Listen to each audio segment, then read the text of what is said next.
ಒಂದೇ ಕುಟುಂಬದ ಮೂವರು ಅನುಮಾನಾಸ್ಪದವಾಗಿ ಸಾವನ್ನಪ್ಪಿರೋದರ ಡೀಟೇಲ್ಸ್ ಲಭ್ಯ ಆಗ್ತಾ ಇದೆ, ನೋಡ್ಕೊಂಡು ಬನ್ನಿ.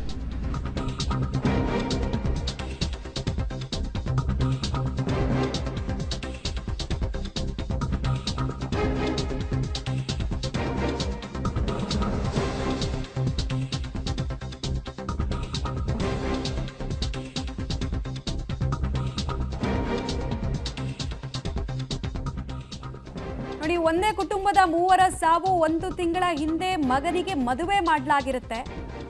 ಬಟ್ ಈಗ ನೋಡಿದ್ರೆ 3 ಜನ ಸಾವನ್ನಪ್ಪಿದ್ದಾರೆ. ಮಂಡ್ಯ ಪೂರ್ವ ಠಾಣೆ ಪೊಲೀಸರು ಸ್ಥಳಕ್ಕೆ ಬಂದಿದ್ದಾರೆ, ಪರಿಶೀಲನೆಯನ್ನ ಮಾಡ್ತಾ ಇದ್ದಾರೆ ಅನ್ನೋದರ ಮಾಹಿತಿ ಕೂಡ ಲಭ್ಯ ಆಗ್ತಾ ಇದೆ. ಒಬ್ರು ಬಟ್ಟೆ ಅಂಗಡಿನಲ್ಲಿ ಸಾವನ್ನಪ್ಪಿದ್ರೆ, ಇನ್ನಿಬ್ರು ಮನೇಲಿ ಸಾವನ್ನಪ್ಪಿರೋದ್ರ ಡೀಟೇಲ್ಸ್ ಸಿಗ್ತಾ ಇದೆ.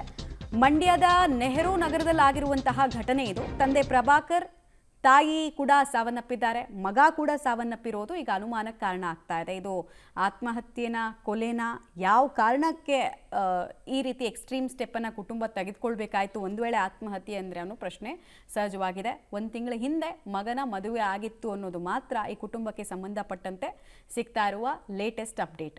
ಡೀಟೇಲ್ಸ್ ಕೊಡ್ತಾರೆ ರೋಹಿತ್. ಇದು ಆತ್ಮಹತ್ಯೆನ ಅಥವಾ ಏನಾದರೂ ಅನುಮಾನಗಳಿದೆಯಾ, ಯಾವ ಕಾರಣಕ್ಕೆ ಅನ್ನೋದೇನಾದರೂ ಗೊತ್ತಾಗಿದೆಯಾ? ಮಮತಾ, ಈ ಒಂದು 3 ಸಾವಿನಿಂದ 2 ಸಾವುಗಳದ್ದು ಸಾಕಷ್ಟು ಅನುಮಾನ ವ್ಯಕ್ತ ಆಗ್ತಾ ಇರೋದು. ಅಂದ್ರೆ ತಾಯಿ ಮತ್ತೆ ಮಗ ಮನೆಯಲ್ಲಿ ನಿನ್ನೆ ರಾತ್ರಿ ಸಾವನ್ನಪ್ಪಿದ್ದಾರೆ. ಆದ್ರೆ ಅವ್ರು ಹೇಗ್ ಸಾವನ್ನಪ್ಪಿದ್ದಾರೆ ಅಂತ ಕೂಡ ತಿಳಿದು ಬಂದಿಲ್ಲ. ಆದ್ರೆ ತಂದೆ ಪ್ರಭಾಕರ್ ಏನು ತಮ್ಮ ಬಟ್ಟೆ ಅಂಗಡಿಯಲ್ಲಿ ನೇಣು ಬೀದಿದ ಸ್ಥಿತಿಯಲ್ಲಿ ಪತ್ತೆ ಆಗಿರುವಂತದ್ದು. ಯಾಕೆಂದ್ರೆ ಕಳೆದ 1 ತಿಂಗಳ ಹಿಂದೆ ಅಷ್ಟೇ ಕೂಡ ತನ್ನ ಪುತ್ರನಿಗೆ ಮದುವೆ ಮಾಡಿದ್ರು.